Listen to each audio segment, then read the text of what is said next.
Okay, so let's just dive right in with a wild story about this billionaire, Bill Koch. Now, he had these two brothers, right? One was all about making more money. The other was, well, let's just say he was obsessed with women.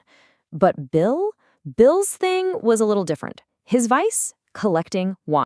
And I don't mean he was just grabbing a few nice bottles from the store. No, he got totally hooked on this legend of these specific bottles of wine that were supposedly owned by Thomas Jefferson. So you can imagine when a few of them popped up at an auction, his first thought was just, I must have them. No second thoughts. He jumps right in, and the final price? Just a cool $400,000. Wait, back up. $400,000 for just 4 bottles of wine? That's, what, $100,000 a bottle? For grape juice.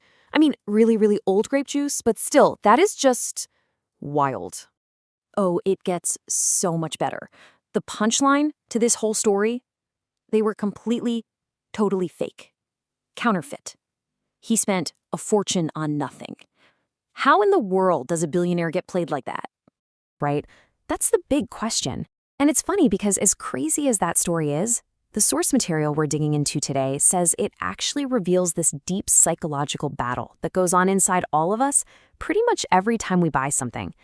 It boils down to this fundamental fight, utility versus status. Exactly. So utility is all about buying something for what it actually does for you. Status, on the other hand, is buying something for what you think it says about you to other people. Here's the best way to think about it. Imagine you have the choice between a fully loaded, top-of-the-line Toyota. It's got heated seats, the best sound system, every feature you could want, or a bare-bones entry-level BMW. The Toyota is, by every measure, the better car for your actual life, but the BMW has that logo. The Toyota is pure utility. The BMW? That's a pure status play.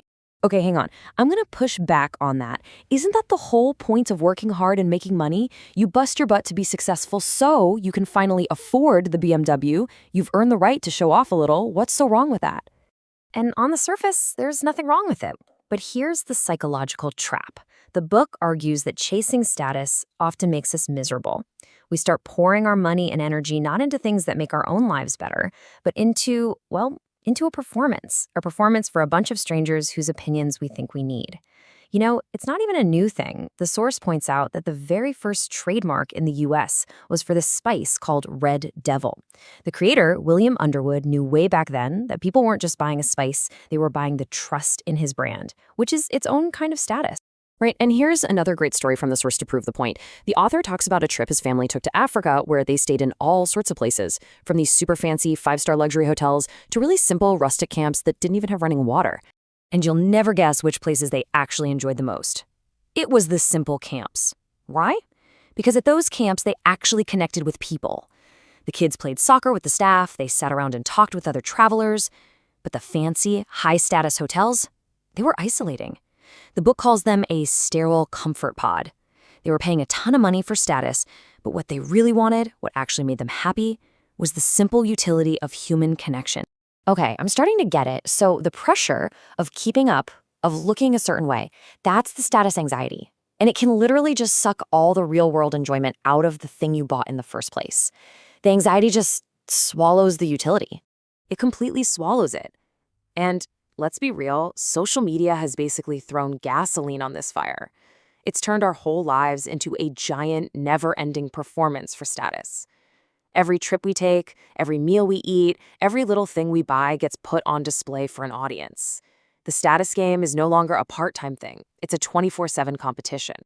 And here's where it gets really dangerous. You slowly stop making choices based on what you genuinely want, and you start choosing things based on what you think will get the most likes.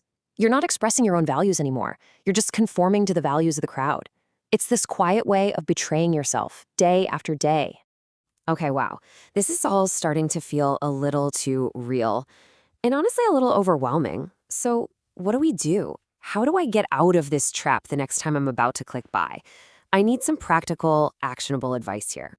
Thankfully, the source gives us this really simple, but honestly super powerful little trick. It's a mental model called the deserted island test. Okay, it's a really simple thought experiment. The next time you're about to buy something, just stop and picture yourself completely alone on a deserted island.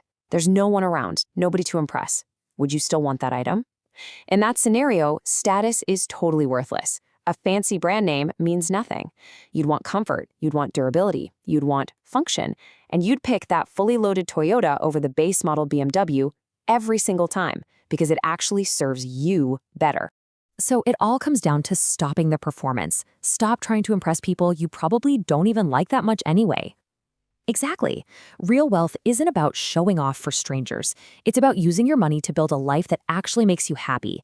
It's about expressing who you really are, not just acting out a version of yourself for an audience. And that brings us to the final question you should ask yourself. The next time you go to buy something, just stop and think, who am I really buying this for? Am I buying it for me, or am I buying it for them?